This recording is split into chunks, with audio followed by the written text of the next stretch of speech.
a sandwich. I make a sandwich. I eat a sandwich. Can you see the sun is shining on me? Give your meat a good old rub. So alive, it makes me want to survive. And the sky That's it. Nice and hot. feels so high. Spicy meat. Yeah, boy.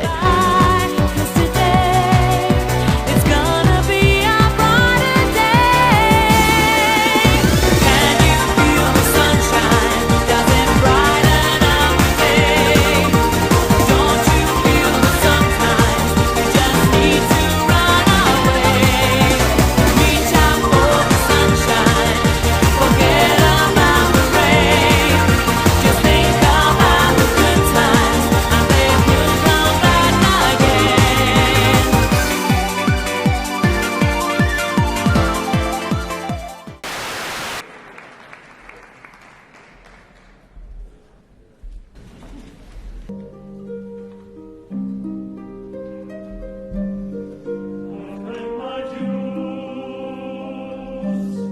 Time after time,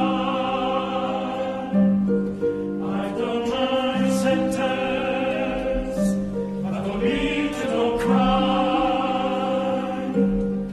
and my mistakes, I made a few. I had my shoes and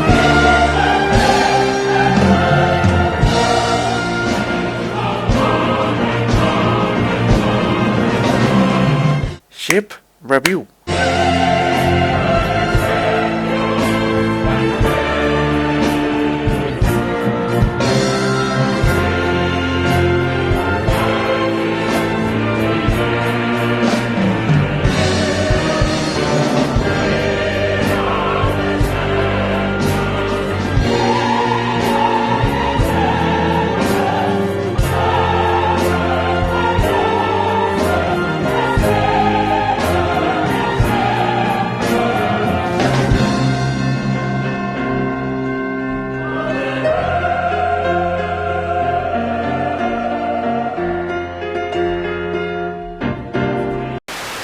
The HMS Flying Conqueror is a tier 10 British carrier, and what no one can even bother to play right now, either because most people haven't unlocked it, and those that could have been hospitalized from growing tumors after playing this ship too much.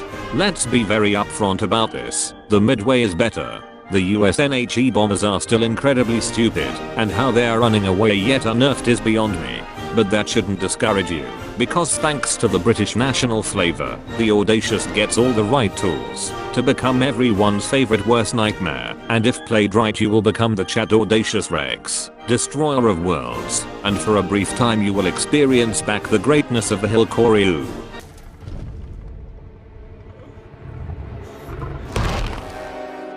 Because yes, this thing has some of the most stupid torps available in a carrier.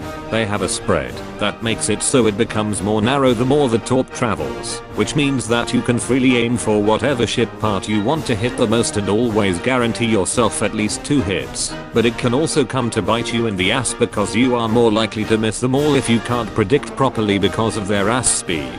Because yes, the torps are very fucking slow, so unless you somehow can get the matchmaking to pair you against a team of sinking South Carolinas, you better take torpedo acceleration to actually hit something.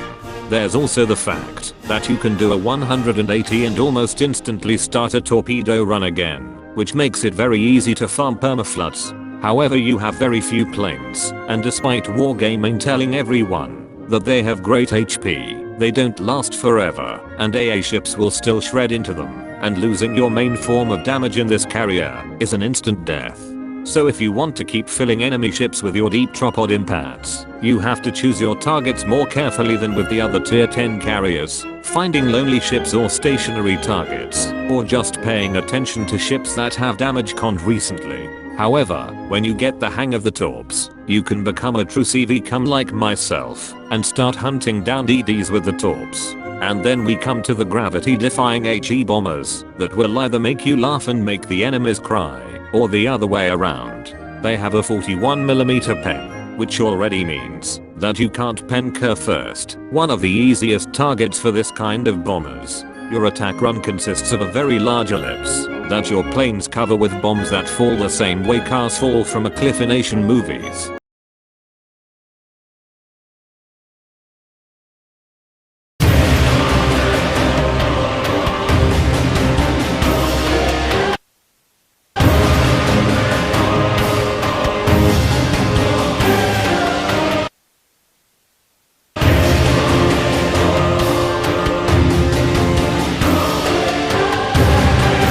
They take too fucking long. So those things combined together make dropping on DDs almost impossible.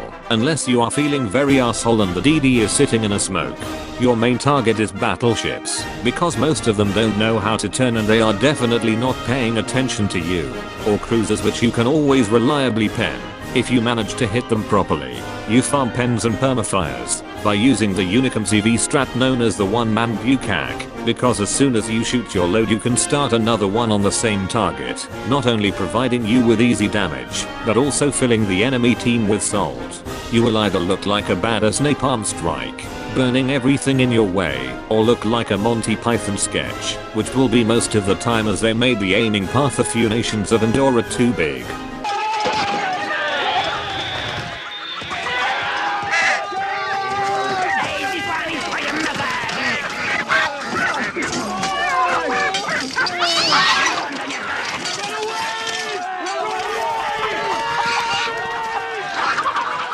And then there are the rocket planes, which you only use at the start the game to throw away for spotting and ropping rushing DDs, or at the end of the match, when you literally can't throw anything else. They are slow, and have the worst pen of all the rocket planes in tier 10 with just a measly 27mm pen. This means you can only pen the superstructure of battleships, unlike the Chad Tiny Tims, that can hit whatever they want. But you can still pen most cruisers and EDs, and with 42 rockets per attack you are bound to hit for a lot of damage, and get some fires.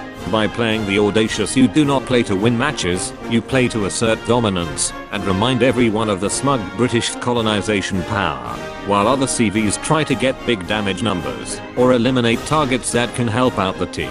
The true Audacious player cares only about choosing the right target, and torture it, until you break its mind. You are not the CV the player base needs, but the one they deserve the most.